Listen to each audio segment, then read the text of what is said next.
Et bonjour à tous, ici Enguerrand. Bienvenue sur ma chaîne L'Écu Béni, chaîne dédiée au hobby 9e âge. De quoi est-ce qu'on va parler ici? Des rapports de bataille et des analyses de partie 9e âge. En sachant, premier gros disclaimer, que je suis pas du tout un joueur expérimenté et encore moins compétiteur sur le 9e âge. À l'occasion de cette chaîne, je vais participer à mon premier tournoi, donc j'ai pas du tout le même historique de partie que d'autres célèbres commentateurs du 9e âge francophone qui participent à des ETC depuis plusieurs années. Ce sera pas du tout mon cas. Et je suis aussi très inexpérimenté sur le montage vidéo et les vidéos YouTube. Donc j'en appelle à votre indulgence par avance. Donc vidéo pour l'instant pour la communauté francophone, on verra comment ça évolue par la suite. Et je voudrais déjà vous parler donc de ce premier tournoi auquel je vais participer, donc le tournoi Warhol Solo été 2025. Et pour cela, j'allais vous en parler moi-même, mais j'ai le plaisir et l'honneur de vous annoncer que j'ai finalement obtenu les droits pour l'interview exclusive de l'organisateur de ce tournoi, donc Tyrion, vous le connaissez pour certains d'entre vous. J'étais en compétition avec RMC et Be In Sport qui ont mis des très très grosses enchères pour avoir sa prise de parole exclusive, mais finalement c'est bien sur l'Écu Béni que vous allez pouvoir l'entendre. Je vous passe Thierry. Pour présenter un petit peu rapidement le tournoi, alors déjà c'est la deuxième édition de ce tournoi-là. On a fait une première édition là, World Printemps. En fait, ça vient du fait, alors c'est avec Romain surtout, Romy, de la team, qu'on fait partie de la team des petits beurrés. On s'est dit que ça serait cool de réorganiser un petit tournoi solo pour rencontrer des gens et puis bah, sans prise de tête. C'est vraiment un petit tournoi solo sans prise de tête. Chacun le prend comme il veut. Je sais qu'il y en a qui le prennent un peu en tournoi d'entraînement pour les événements, les prochains tournois à venir. Nous, on voyait ça vraiment comme le moyen de rencontrer des gens contre qui on joue pas forcément. Donc voilà, il y a eu la première édition.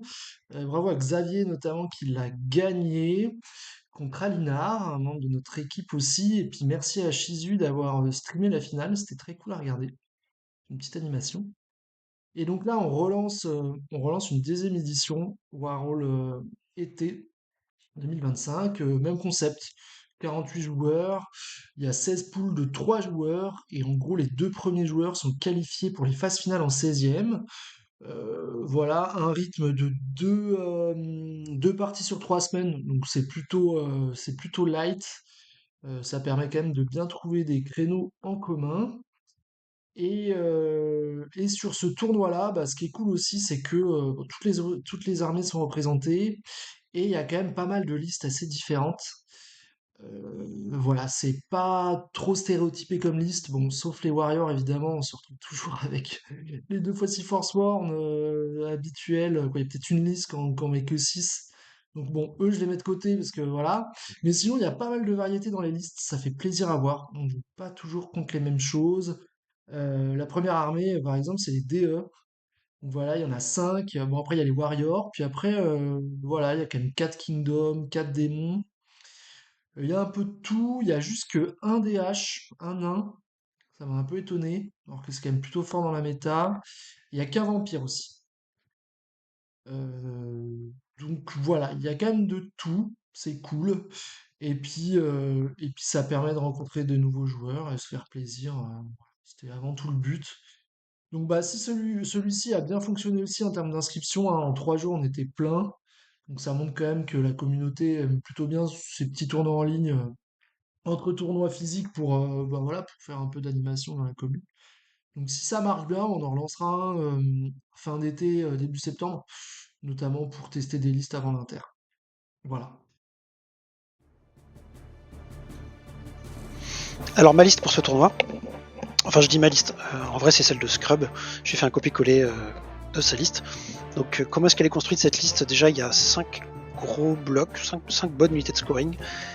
Donc 3 fers, des royaumes, des quêteux, des courtes, dont 2 avec des bannières stalker, et puis également des petits sergents montés et des Lopin de Lévis qui coûtent pas trop cher, qui peut être pas mal pour gérer les scénarios par exemple.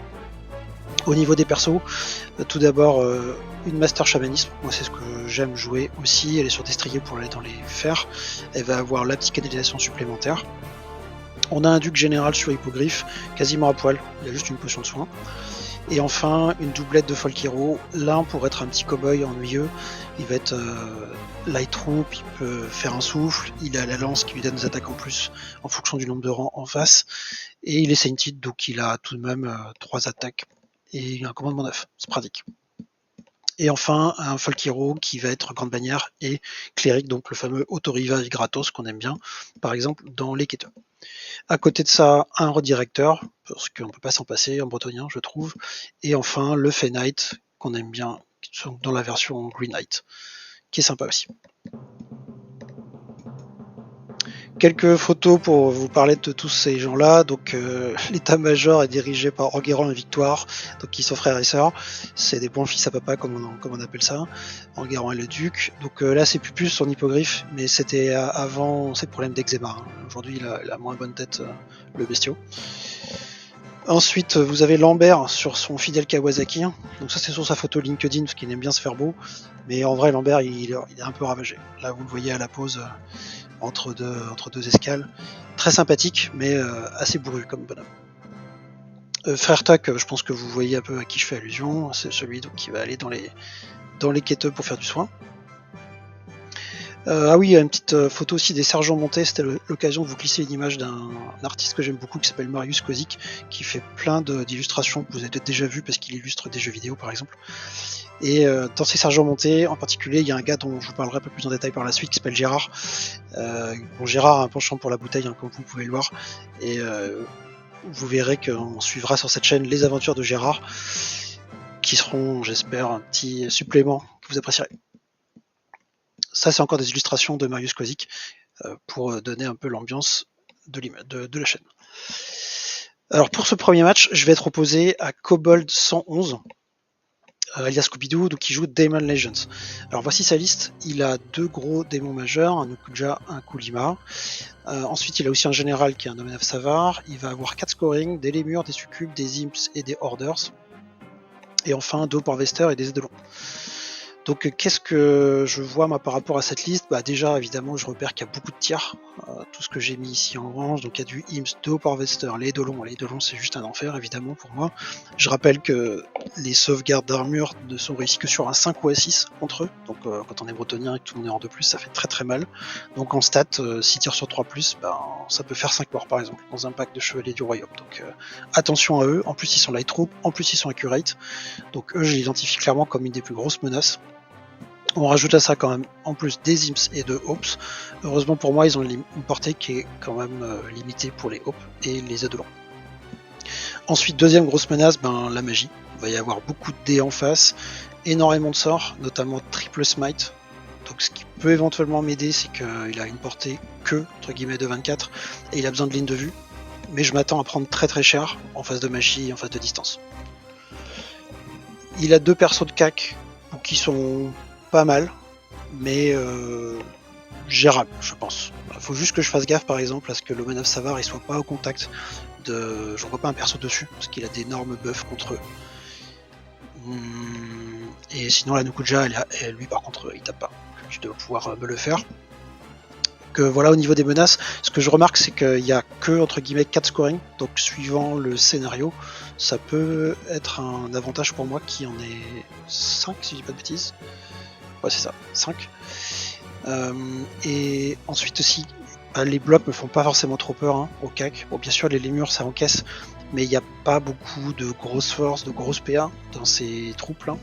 Par exemple, les Orders qui vont avoir des grinds d'attaque, ça me fait pas trop peur sur mes cavaliers puisqu'ils sont PA0. Également, ce que je remarque, c'est qu'il n'y a pas de redirecteur. Il y en a un qui a une menace mobile dangereuse, faut que je fasse gaffe au Kulima, parce qu'il vole et il est light troop. Donc lui, attention.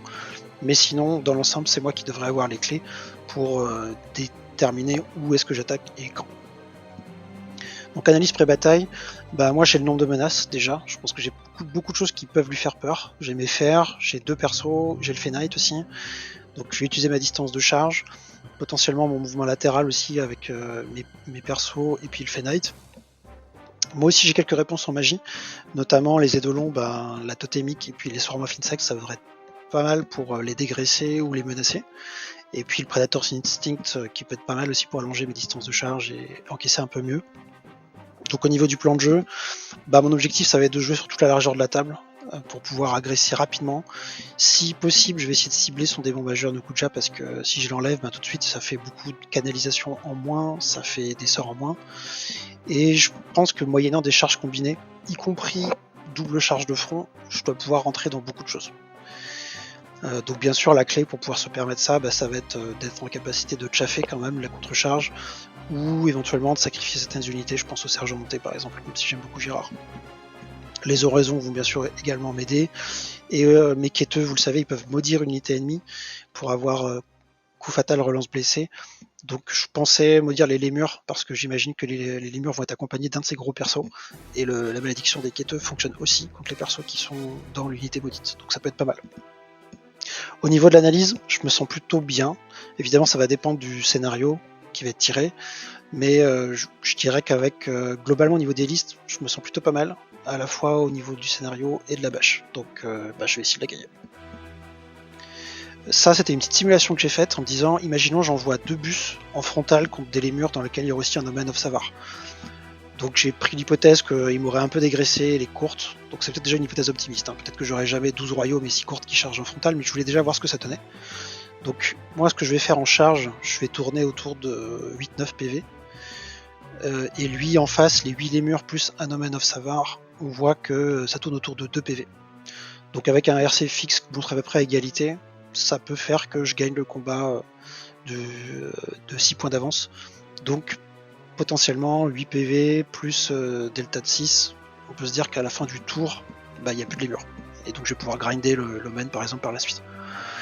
Donc ça valide le fait que potentiellement je peux essayer de rentrer en frontal comme un sale. Attention quand même, j'ai pris l'hypothèse que j'arrivais presque au complet. Donc évidemment s'il me dégraisse ça marchera pas. Mais d'un autre côté, là j'ai fait un calcul sans buff. Bon, après on peut tous les deux se buffer, hein. Mais je pense que je peux avoir peut-être un peu plus de buff que lui. Donc ça peut améliorer. J'ai aussi pas pris l'hypothèse que je faisais une charge encore mieux combinée avec potentiellement une charge de flanc ou de dos en plus, par exemple avec mon général. Et là j'ai pris l'hypothèse où c'était l'Omen of Savar qui était dans les lémures. Évidemment si je charge un bloc où c'est pas l'Omen of Savar mais le Nukuja, bon ça devrait encore mieux se passer quoi. Faut juste que je fasse gaffe aussi bien sûr à la contre-charge parce que de toute façon je traverse pas le bac. Donc je vais avoir le droit à une contre-charge dans la foulée. Et enfin, pour finir cette vidéo d'introduction, je voulais parler du match dans le match, donc ça va être ma petite rubrique sur les Q bénis. Donc le match dans le match, c'est à propos de Gérard. Donc, ce qu'il faut savoir à propos de Gérard, c'est que déjà il aime beaucoup picoler, et c'est un peu le fils raté de la famille. En fait c'est un enfant bâtard, son père était un chevalier de la quête, qui a fait le serment de la quête et tout ça, mais lui il n'a pas été reconnu, et il a eu une vie pas facile du tout. Donc lui, il n'a pas fait le serment de la quête, il a fait ce qu'il appelle le serment du queutard.